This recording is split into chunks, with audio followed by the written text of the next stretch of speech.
Shalom a todos los presentes.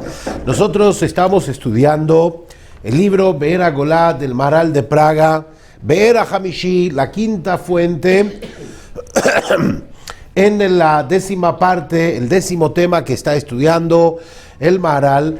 Y como ya lo habíamos comenzado en nuestro encuentro anterior, estamos tratando acerca del tema de David y Bathsheba. Ya hemos traído lo que relatamos la historia, donde aparentemente en los escritos parecería que el rey David cometió el pecado con Bathsheba. Y no solamente que cometió ese pecado, sino que más tarde también lo ha mandado a matar a Uriah Agití, el marido de Bathsheba. Lo mandó al frente y fue criticado por el profeta Natán Hanaví, por el Naví, donde lo reprocha con la historia de la pequeña ovejita Kivsat Harash, que le cuenta que ese rico se la ha robado y se la ha matado y se la comió, insinuándole a David HaMelech que él hizo lo mismo. Finalmente trajimos el Talmud en el Tratado de Shabbat, donde el Talmud dice de que toda aquella persona que dice que David HaMelech ha pecado está equivocado, y el Talmud trae las pruebas. Mencionamos el pasuk donde dice ahí de que Vayhi David lechol derachav maskil va'Hashem imo. David HaMelech en todo lo que hacía era exitoso y Dios estaba con él. Pregunta el Talmud, ¿cómo puede ser que Dios esté con él si una persona ha pecado, especialmente en un pecado tan grave como este pecado de tomar, de adulterio, de tomar a una mujer casada? De aquí quiere comprobar el Talmud de que David HaMelech no ha pecado. Entonces, ¿cómo puede ser que no ha pecado? Explica el Talmud. Quiso pecar, lo basa en el pasuk donde el profeta le dice Madúa Bazita Edvar Hashem, la azotara quiere decir en el futuro. Debería haber dicho, ese es el único lugar que dice la azot de hacer el mal, tendría que haber dicho que hiciste el mal. Asita en el pasado quiere decir quiso hacer, y Dios lo ayudó, lo protegió para que no lo haga. Luego trajo el Talmud, nos demostró y nos comprobó de que en aquella época se acostumbraba a que los soldados, antes de salir a la guerra, y según el comentarista, el Tosafot, es decir, también si no se hacía en público, pero acostumbraban a escribirles y darle el divorcio a la mujer, por las dudas, en caso de que no regrese. Salían muchos soldados, estaban en peligro de vida, en caso de que caían rehenes o en caso de que morían y no sabían dónde estaban. Entonces la mujer no iba a quedar aguná y la mujer tenía el permiso. Por lo tanto, David HaMelech sí la tomó no como mujer casada, sino como mujer divorciada.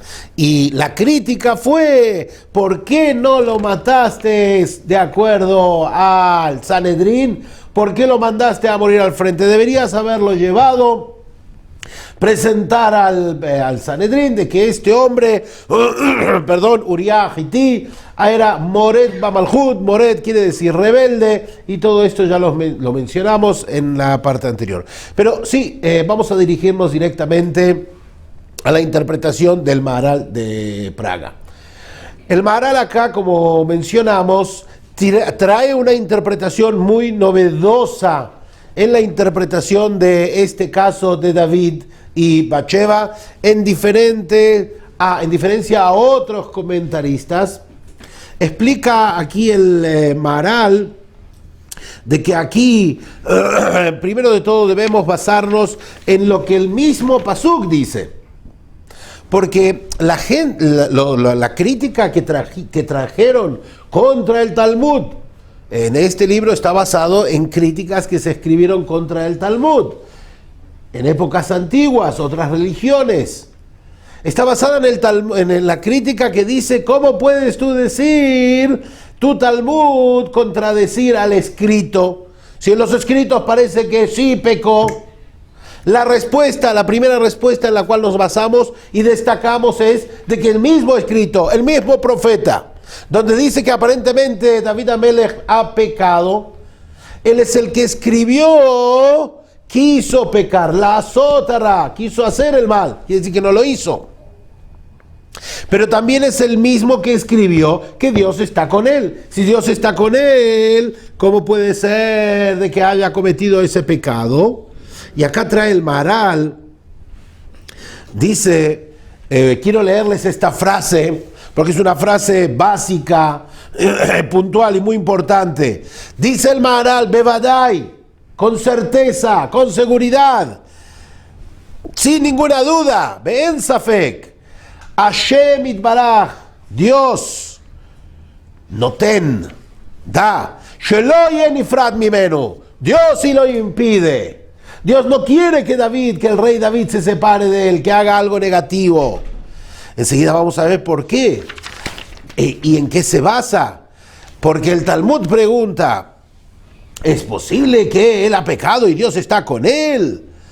Es decir, en otras palabras, dice el Maharal, de que Dios quiere estar con esa persona. Y si vamos un poquitito más a agregarle, es decir, de que Dios le impide a David Amelech pecar. A lo mejor podrían preguntar ¿dónde está el libre albedrío? En realidad, en este caso, podríamos decir de que perdió el libre albedrío. Es decir, según el Maharal sale, y él interpreta que quiso pecar. Dios le impide. Dice, no, yo no quiero que tú peques. ¿Saben qué? Tengo un ejemplo. Quiero traerles un ejemplo más. Todos recuerdan en el libro Bereshit, en el comienzo del libro Bereshit, cuando hablan acerca de la historia de Noé. Como dice el Pasuk, cuando habla acerca de Noah, Eta Elokim italech Noah. Vivió en una generación que todas las personas que vivían en aquella generación se merecían ser eliminadas, exterminadas, y esta persona tenía que ir contra la corriente, contra todo el mundo. Pero acá el Pasuk nos describe y nos agrega el Pasuk Eta Elokim italech Noah. Quiere decir que es verdad que Noah fue con Dios, pero también Dios fue con Noah. Quiere decir que Dios lo ayudó a Noah a no pecar. ¿Para qué? Para que pueda seguir existiendo el mundo. Estamos comprobando y estamos viendo aquí de que hay ocasiones en la cual Dios, por la necesidad de la existencia del mundo, en el caso de Noah, para que exista el mundo, lo impide y lo ayuda, pero no peque, lo impide, quiere, pero no puede. Lo mismo sucede con el Maharal, o por ejemplo cuando dice el Pasuk en el libro Shoftim, Ragle Hasidav Ishmor. ¿Qué significa Ragle Hasidav? Los pies de los justos cuidará. Es decir, Dios a veces cuida los pies de los justos de que no tropiecen. Este es el caso. Vamos a traer acá, quiero traer acá un pequeño detalle, por qué Dios le impide. Entonces, en el caso de Noah dijimos que era una necesidad. Pero si nosotros vamos a estudiar más profundamente, ¿qué necesidad tiene Dios de que David no peque? Vamos a ver de que el rey David, primero de todo, de su descendencia, de sus generaciones, tiene que salir el Mashiach. ¿Qué va a pasar si David va a pecar? ¿Qué va a pasar? No va a salir el Mashiach. David Amelech tiene que construir el Bet HaMikdash. En realidad voy a ser más exacto. El rey Shlomo es el que tiene que construir el sagrado templo, el Bet HaMikdash. Pero el que hizo todo, el que lo adquirió, él fue y lo compró de Arbená y Ebusí. Él fue el que trajo todo el dinero, recaudó todos los fondos para que su hijo pueda construirlo. Es más, la casa del Bet HaMikdash se llama a nombre de David. Todos nosotros recordamos el famoso capítulo de Tehilim que acostumbramos a leer en Hanukkah después del encendido de las velas. Mizmor Shir Hanukkah Tabait le David. La canción de la inauguración de la casa de Dios es de David. No, es de Shlomo. No, se llama nombre del rey David. Se acostumbra a decir cuando se abren las puertas del Ejal para sacar el Sefer Torah, Ba'avur David Avdeja, Al Tashev Pene Meshicheja. Por causa de David, tu siervo. No nos desprecies. ¿Cuándo fue dicho ese dicho? ¿Cuándo fue dicho? Cuando el rey Shlomo quiso inaugurar el Bet HaMikdash y los portones no se abrían. Y empieza a rezar y empieza a pedir, por favor, Dios, ayúdame. Por este mérito, por otro mérito. ¿Saben por qué mérito? Por el mérito de David, tu siervo. Si David hubiese pecado, no tuviésemos eso. Ahora escuchen bien algo muy interesante. La función del Bet HaMikdash, ustedes saben que el Bet HaMikdash también se llama Lebanón. En español, Líbano. Pero, en español, la interpretación de la palabra, no sé cuál sea exactamente, pero en hebreo sí sabemos. En hebreo la palabra Lebanón se origina, el shoresh, la raíz de la palabra Lebanón. ¿Cuál es? Blanco.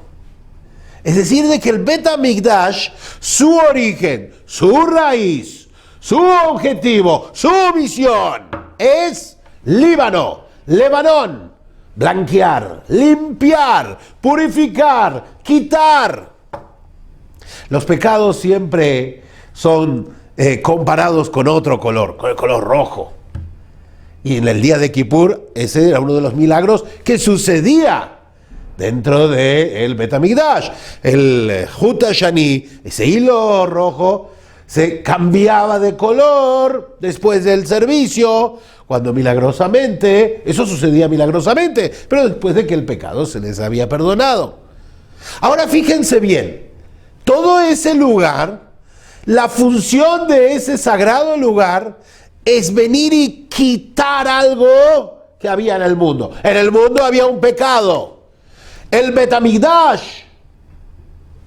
el sagrado templo, lo quita.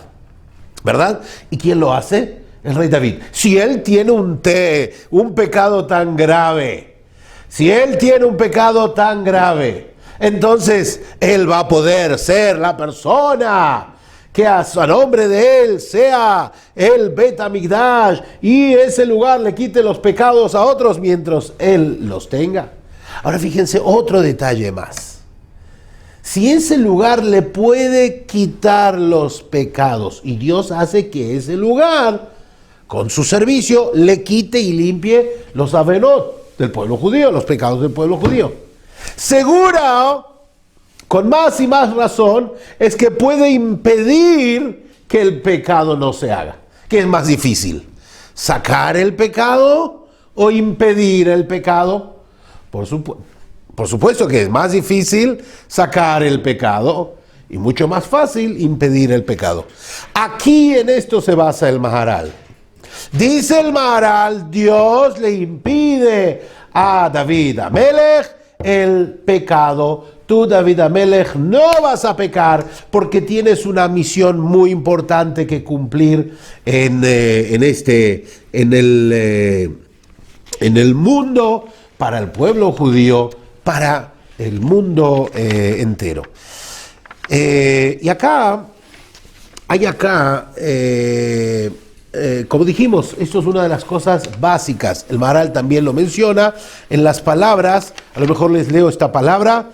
Malchut Bet David, el reinado de David tiene que salir de él. Y no solamente eso, sino otras cosas que son Yesodei Haolam, los fundamentos del mundo. Entonces, una persona que de él tiene que salir los fundamentos del mundo, no hay manera de que él peque y Dios lo impide. Y en eso mismo se basa el Talmud, cuando dice el Talmud, Bikesh La'asot, que es Bikesh La'asot Hara, quiso hacer algo malo y Dios no lo dejó. Y ya lo mencionamos, que eso está basado en la palabra, La'asot. Bueno, pero acá vamos a explicar un poquitito más, y aquí lo profundiza un poco más el Maharal, y dice así, Omnam. ¿Qué quiere decir Omnam? Es verdad de que el Pasuk relata de que acá la historia con Bathsheba es un pecado y que lo ha matado a Uriah, a Gití. Escuchen bien esta interpretación. Dice el Maharal, y aquí es la novedad en esta interpretación en comparación a otros comentaristas. Dice el Maharal de que David Amelech quiso pecar. Quiso pecar. A lo mejor les leo esta frase. Mi penei shelo hayam makpid David al achet. Él dijo, sí, quiero hacer este pecado. Sheaf Shekol, a pesar de que toda la gente que sale a la guerra escribe, pero la gente lo escribía, el divorcio, en caso de que no regresan. Pero Uriah Gití sí regresó. Es más, y no solamente que regresó, no que solamente que es verdad, en el final de la guerra no regresó, pero en la mitad de la guerra sí ha regresado. Entonces, quiere decir de que sí ha cometido un pecado, aparentemente. Acá viene la aclaración. Entonces, quiere decir de que David Amelech, cuando la tomó a Bathsheba, no le prestó tanta atención al divorcio, si es divorcio o si no es divorcio. ¿Qué vamos a explicar acá? Dice el Maharal de que acá Dios, en parte de este programa que tenía, hizo que también Uriah Gití sea un rebelde. Es decir, de que como Dios no quiere que David Amelech cometa ese pecado, entonces por otro lado hay que hacer de que sea y se merezca pena de muerte Uriah Gití al ser un rebelde contra el reinado. Pero acá queremos explicar esto un poquitito más profundamente por intermedio del Maharal, donde podríamos compararlo, este acto de David y Bathsheba, a una persona. Llamémoslo a estas dos personas, a uno Reubén y al otro Shimón. Reubén y Shimón, estamos eligiendo dos nombres casuales. Reubén tiene intención de robarle a Shimón algo. Su intención es robar, ¿verdad? Sí, él va y le quiere robar. Pero él no se está dando cuenta de que Shimón lo está observando, y él, al ser amigo de Shimón, y no quiere que al ser amigo de Rubén, no quiere que lo castiguen a Rubén, antes de que tome el objeto que quiere robar, él dice, se lo regalo. ¿Me expreso? Otra vez, él está a punto de robar Reubén el objeto que le pertenece a Shimón. Y Shimón, al ver que Reubén está a punto de robarle ese objeto, inmediatamente él dice, yo se lo regalo. Ahora les hago una pregunta. En la esencia del acto ¿el objeto es robado en este momento o no es robado? No es robado, porque el dueño, al regalárselo, ya hizo que el objeto no le pertenezca al dueño, sino que ya se lo obsequió como un regalo. El tema es que el hombre Reubén que ha robado, él no sabe que ya se lo regalaron. Él está pensando que nadie se lo regala, que no es suyo, y solamente él lo está robando. Entonces, desde su punto de vista, el ladrón, Reubén, ¿cometió un delito o no cometió? Él está pensando que cometió un delito, pero en realidad no está cometiendo un delito porque el dueño del objeto ya se lo regaló. Eso es lo mismo que sucedió con David Amelech. David Amelech está pensando de que él está a punto de hacer algo negativo. Por supuesto de que tenemos acá para explicar algo un poco más profundo, según el Zohar, según el Ari, pero vayamos primero de todo en la capa superficial, de acuerdo a la interpretación del Maharal. Entonces, según el Maharal, acá David se encuentra en la misma situación que estaba en este momento aquel hombre que estaba a punto de robar, en este caso era Reubén, y sin darse cuenta que Dios, que es el representante, como Shimón, le está admitiendo todo y le está quitando. ¿Por qué? Porque este hombre ya es rebelde, porque este hombre ya dio el divorcio. Y si quieren un ejemplo más, quiero agregarlo acá para interpretarlo un poquitito más. En la Torá hay una prohibición, no una prohibición, hay un concepto que se llama nedarim, promesas. Vamos a suponer que una persona hace una promesa. Él promete, tomemos como ejemplo, podría ser cualquier ejemplo, no beberé de aquí en adelante Coca-Cola. Por ejemplo, estoy dándolo como un ejemplo. Su promesa es promesa, perdón. Su promesa es promesa. Hay maneras de deshacer aquella promesa de acuerdo a las reglas halágicas. Cuando una mujer hace una promesa, hay reglas para deshacer la promesa. Una de las formas es que el marido, en el día que escucha que ella hizo esa promesa, la anula. Ahora, escuchen este caso. Vamos a suponer que a las 8 de la mañana la mujer promete no hacer tal cosa. Digamos, no beber algo o alguna acción que ella está prometiendo no hacerla. A las 10 de la mañana, cuando el marido se entera que ella hizo esta promesa, él está en su oficina con otras personas y él decide diciendo, yo le deshago esta promesa que hizo mi mujer. Ella no sabe que a las 10 de la mañana él les deshizo la promesa. Y a las 11 va y ella rompe la promesa. Digamos que ella prometió no beber algo o no hacer alguna cosa y lo hizo. La pregunta sería acá la misma. ¿Ella transgredió en la prohibición de la promesa o no la transgredió? No la transgredió porque el marido la deshizo. Eso es desde el punto de vista de la realidad, de lo que sucedió en la realidad.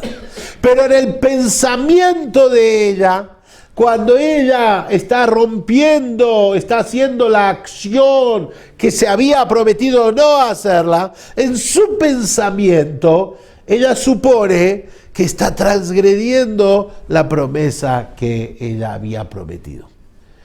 Esta es la misma idea que se aplica acá en este caso de David y Bathsheba.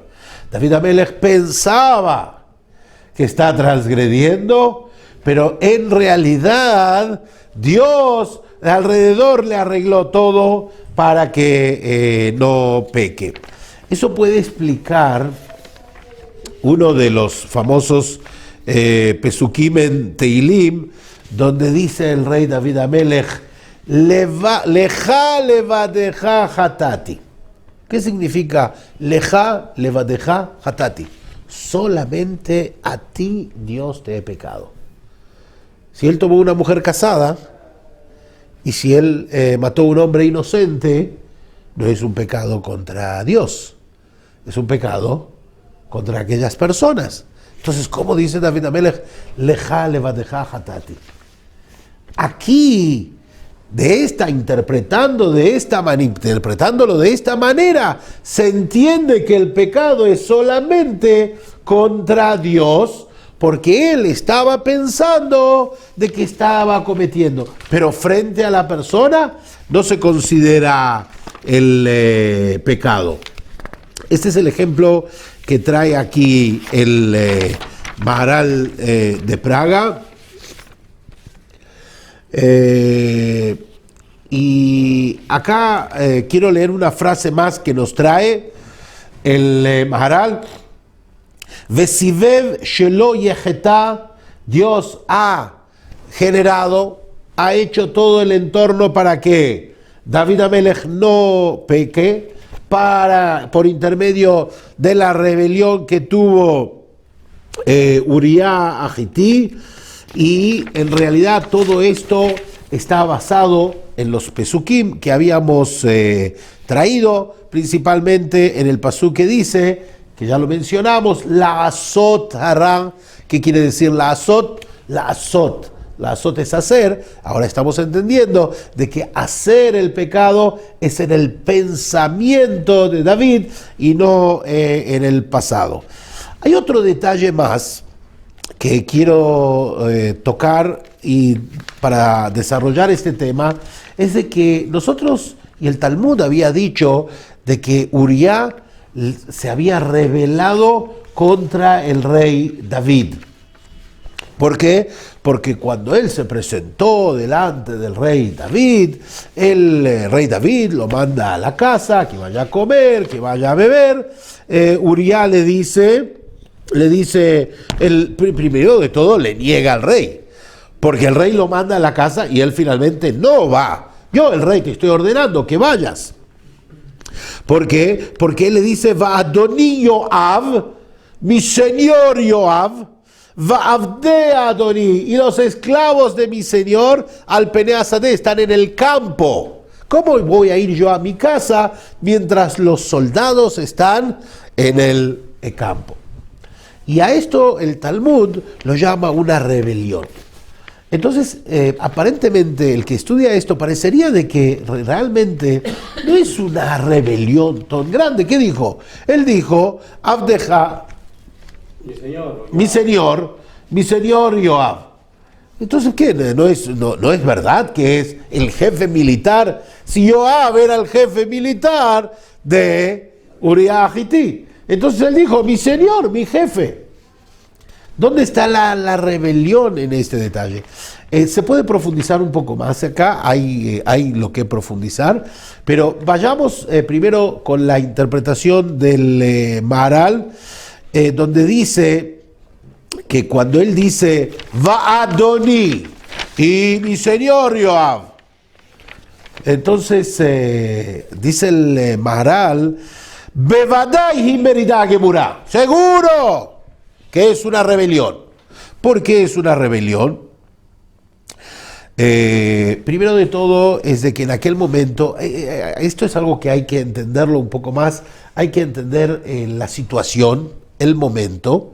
Primero de todo es que el rey David lo manda a Yoav ben Tzruya, y el jefe militar muy popular de aquella época es Yoav ben Tzruya.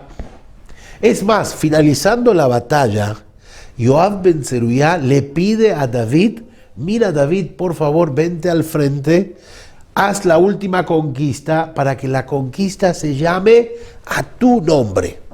Quiere decir de que sí había o sí se rumoreaba de que el rey está en su palacio y el que hace todo es el ministro de Defensa.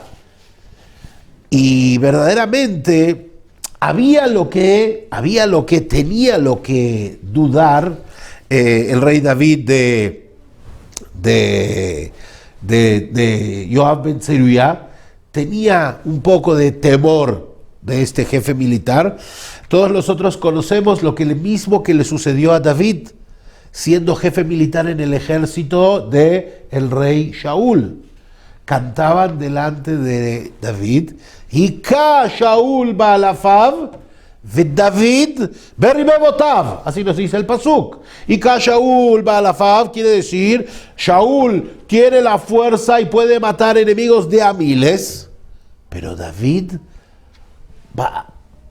Hika Shaul Baalafav, David Beribebotav en decenas de miles.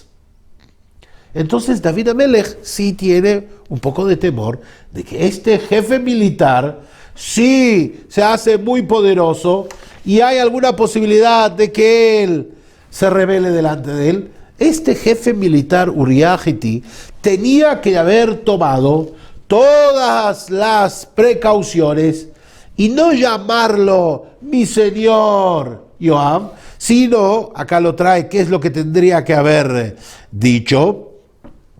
Tendría que haber dicho, tu esclavo, el señor Joab. Primero tendría que haber dicho que Joab es esclavo de David.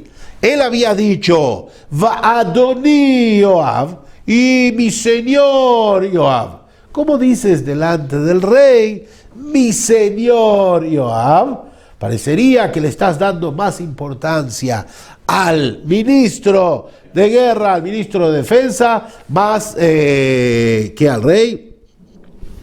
Y en realidad, dice acá el Maharal una frase, cuando se trata de una ley, y la ley es de rebelión, no hay diferencia si la rebelión es pequeña o si la rebelión es grande.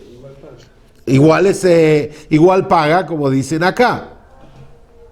Y por eso, dice el Maharal, no lo llevó al Sanedrín, porque el Sanedrín se iban a sorprender y iban a decir, ¿qué le pasó a David? Generalmente el rey David no acostumbra a castigar por rebelión solamente por un descuido de una frase que dijo esta persona. Entonces, la gente y la crítica que dice el Talmud no es contra la pena de muerte que le dio a Uriah Hiti, sino que la crítica es ¿por qué no lo hiciste delante del Sanedrín, delante del Bet Din Gadol y lo hubieses matado de esa manera para que no rumoreen? No olvidemos que cuando estamos hablando de Joab ben Zeruiah, debemos recordar de que Joab ben Zeruiah no siempre fue fiel al rey David. Por ejemplo, cuando él mandó a matar a Absalom, el hijo de David, en la rebelión que tuvo cuando se rebeló contra su padre, el rey David había dado la orden de que nadie lo toque al chico. Joab ben Zeruiah tomó una decisión contra el gobierno. Y la decisión que tomó contra el gobierno fue de que él mismo con sus propias manos lo mató.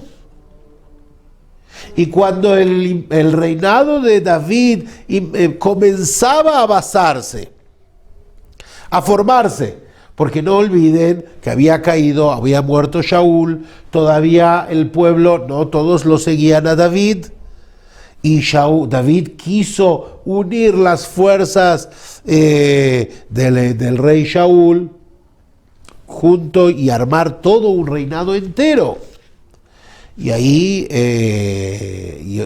Joab ben Zeruiah había matado al jefe de guerra, al ministro de defensa del rey Shaul, Abner ben Ner, contra la decisión del rey David. Fue algo que contradijo al rey David. Y cuando lo hizo, él no lo castigó. A lo mejor pueden preguntar, ¿pero por qué no lo castigó? Porque no podía. El mismo David dice en uno de los Pesukim de que los hijos de Zeruiah son gente fuerte. No tenía manera de castigarlo en aquel momento. en aquel momento.